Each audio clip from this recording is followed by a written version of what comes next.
अवसर में कोटि कोटि कोटि कोटि दंडवत प्रणाम।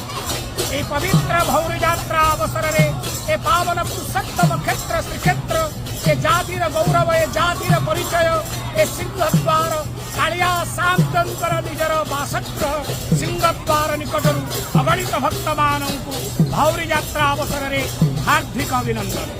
आज भौरी जात चका चका भौरी मामू घर चौ कालिया शांताजी भौरी यात्रा रे भौरी खेल पवित्र चंदन यात्रार अवसर आज 20तम दिवस पवित्र अक्षय तृतीया दिन ठारू अयम आरंभ होइथिला एई पवित्र चंदन यात्रा। अक्षय तृतीया आज 20तम दिवस रे ही महाप्रभुंकर आज भौरी यात्रा अनुष्ठित होई।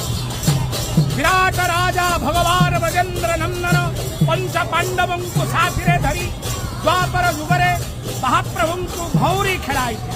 तेणु महाप्रभु आज एक पवित्र भौरी यात्रा रे श्रीमंदिर यात्रा करेंगे। श्रीमंदिर नीति परंपरा अनुसार मंगलारती अवकाश सकाल धूप पूजा भोग मंडप परे महाप्रभुंकर नित्य महाप्रभुंकर चंदन लाग प्रचंड त्रिस्तर निदान समग्र जगत तले ढल विकल हो कालिया शांत मध्य चंदन लागिरे महाप्रभु को चंदन लागी करा आलट लागी चंदन वेश अड़का घृत लेपन बेले बेले करी दिए कंपन सुंदर चंदन लागी वेश चौसरी अड़का गभा लागी हुई चंदन वेश परे जात भोग अनुष्ठित यात्रा को जीवे भौरी यात्रा को जीवे महाप्रभुंकर यात्रा परे मणि विमान रे विराजमान करिवे आगे चलिए अब कृष्ण बेनी भाई आगे चलती चहड़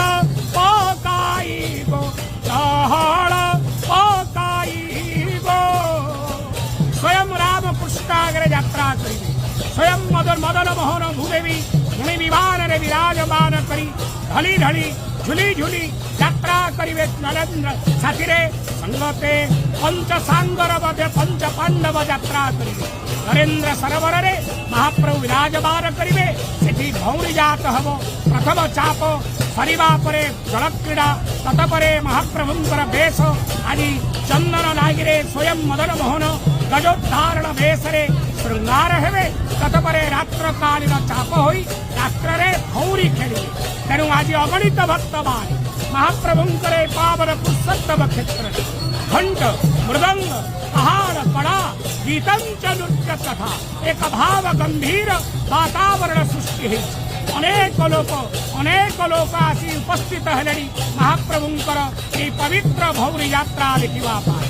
महाप्रभुंकर यात्रा दर्शन कले मनुष्यर समस्त भ्रम ध्वंस है समस्त भ्रम खंड रहे।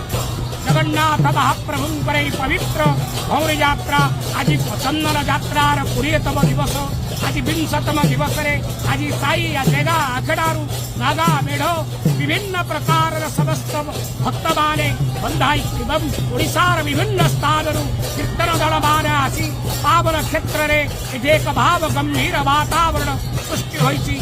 तेणु आज पवित्र भौरी यात्रा महाप्रभुंकर पवित्र दिवस रे जगन्नाथ स्मरण करिवा चिंतन करिवा एवं दर्शन करिवा जे जो बाध्य दर्शन कले सायुज्य मुक्ति प्राप्त होइता। जय जय